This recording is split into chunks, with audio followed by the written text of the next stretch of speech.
Hi, welcome back to the channel. Welcome to Leith in Scotland, and welcome to a bitterly cold day. It is -2 right now. The sun has just come up. It's just after 7 a.m. It is freezing. I'm wearing suitably warm clothing, and a guy just passed me in shorts, obviously a Scottish guy. A former colleague of mine once said to me, a Scottish guy said to me that any 3 days consecutively without snow in Scotland is classed as a heat wave. I kind of understand a little bit more what he meant by that now. It is bitterly cold. Anyway, if you're in Alaska right now and it's -30 outside, I commiserate with you, but it is cold for me. I'm not used to this kind of weather. That's why I went to work on super yachts. Anyway, we'll get into it. As you can see in the background here, you can see the RV Petrel. This is a research vessel that toppled over on Wednesday this week. Quite incredible scene, I can imagine. Eyewitnesses said that they heard loud cracking sounds followed by a loud bang. The loud cracking sounds, I mean, it's very difficult to ascertain what they meant by eyewitness reports, but it sounds like it could have been the supports failing before the vessel fell over onto its side. Now, initial reports in the media suggested wind blew the vessel over. It seems very unlikely, just purely based on the fact that, you know, these people are professionals. They work here all the time. They're aware of the weather conditions. Also, we checked on worldweatheronline.com for the wind speeds at the time of the accident, and it said it was 20-knot winds gusting up to 23 knots, which doesn't sound that bad, unlikely to cause this kind of incident. I think it's more likely a failure of equipment. We're going to get into how they support the vessel in the dry dock. I've got some aerial footage of the other vessel that's still in the dry dock behind the Petrel, which is listing over on its side there. The other vessel was unaffected by the accident, and it's supported in place in the same way. A little bit different to what I'm accustomed to in the many shipyard periods that I've done over the years, but we're going to get into that. We're going to have a close look at the vessel. There were apparently 35 injuries. 21 people were taken to hospital. They actually had to take them to various different hospitals in the area. And out of the 21 people that were taken into hospital, actually 2 other people self-admitted themselves into hospital later that day. But out of all of those people, there are 5 people still in hospital. So that suggests, you know, serious enough injuries that they require to be admitted into hospital for a long period of time. It seems like we're lucky because, I mean, when you look at the close-up footage of this vessel, there were 50 people on board, plus the skeleton crew, US citizens, I believe, because this vessel, although it was owned by Paul Allen, is now owned by the US Navy. And there were only 21 injuries, no deaths, which is quite incredible because there were people out on deck painting and welding on the vessel when this happened. Purely from the fact that it was 8:30 a.m. when this happened, that's close to the start of the day. The people getting on the vessel in the morning would have come on across the gangway, which is now in the dry dock basin. So if anybody had been on that gangway when it collapsed, then they surely would have died. Also, there could have been people in the basin working when all of this stuff started to fall down. You'll see from the footage that a lot of the stuff is supported by lines to prevent things falling into the basin. Obviously, the vessel tilting over is not something that they're expecting to happen. If we look at the footage here, we can see how the vessel was supported in place. If we look at the vessel behind it, which is still in the dry dock, which was seemingly unaffected by the accident, we can see how they've supported this vessel. Now, there are a number of different ways to fix a ship in place in a dry dock, as can be seen from this diagram from the book Seamanship Techniques by DJ House.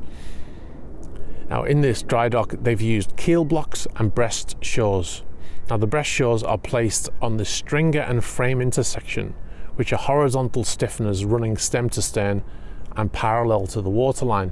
Now, these stringers are longitudinal steel bars that run along the frame of the vessel, and that adds strength to the vessel. And this is where they place the breast shores and this is gives it the stiffest and the best fix in place to prevent any movement.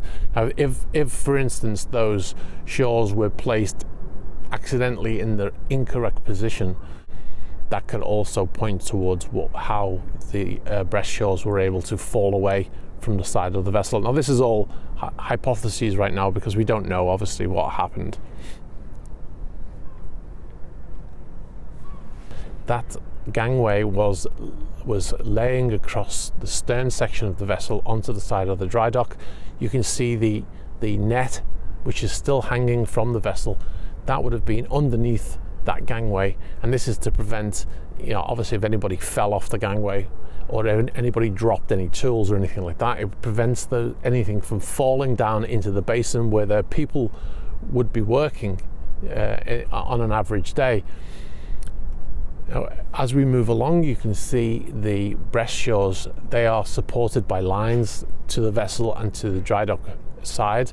This is for the same purpose. If one of these breast shawls was to fall, become dislodged and fall down into the basin, you have a lot of people working down in that basin at any one time.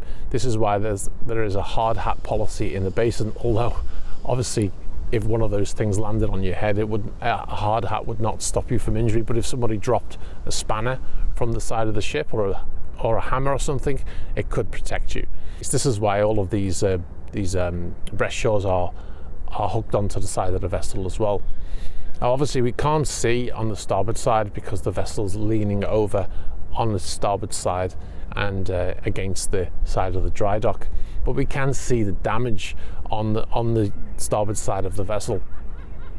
I mean, it's quite incredible. When you look at this footage in general, it's quite incredible that nobody died. You can see the scaffolding above the bridge section here, and you can see that there were people painting there. You can see the grey marks on the white paint where people were painting, fixing rust, painting primer over the top to put a top coat on.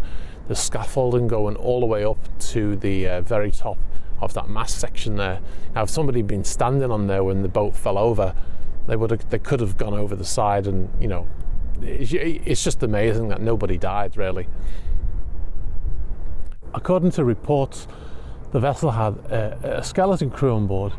Now, this is quite common. You might be wondering about this. When a vessel goes into a dry dock facility, what happens to the crew?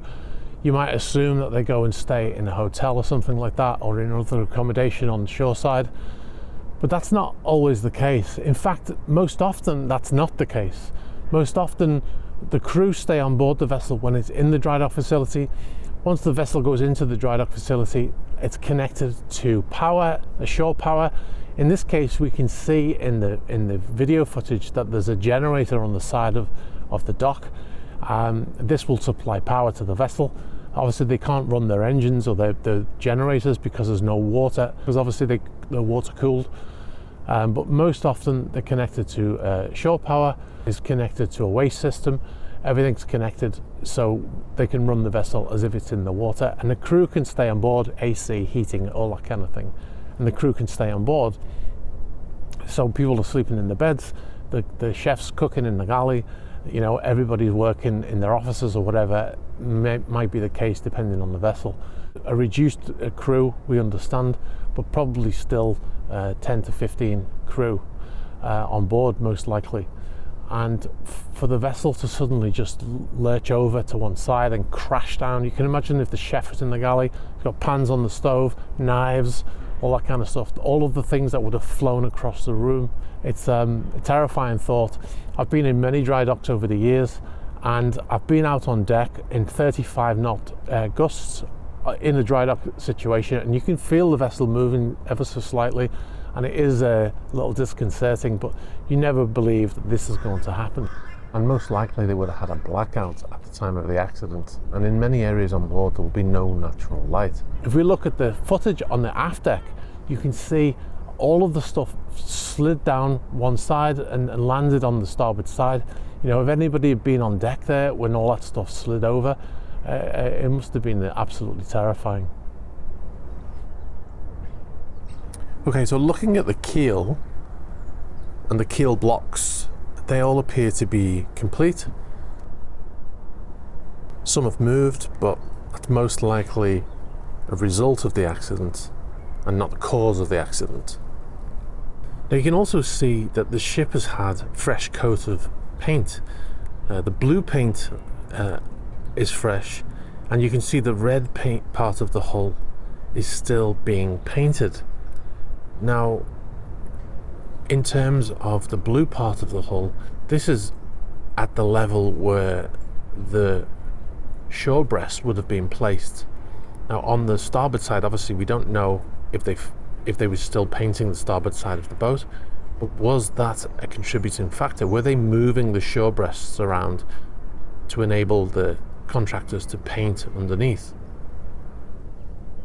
It's going to be a long time before this vessel is moved, I believe. There's going to be a full investigation, obviously, to try to figure out what has happened here before they can move the vessel. They'll also have to check for structural integrity and stuff like that before they actually try to right this vessel as well. So it's going to be some time.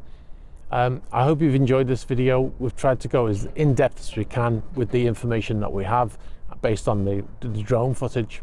We can't get any closer. I hope you've enjoyed the video. Be sure to like the video if you have, subscribe if you haven't already, and click the bell for future notifications.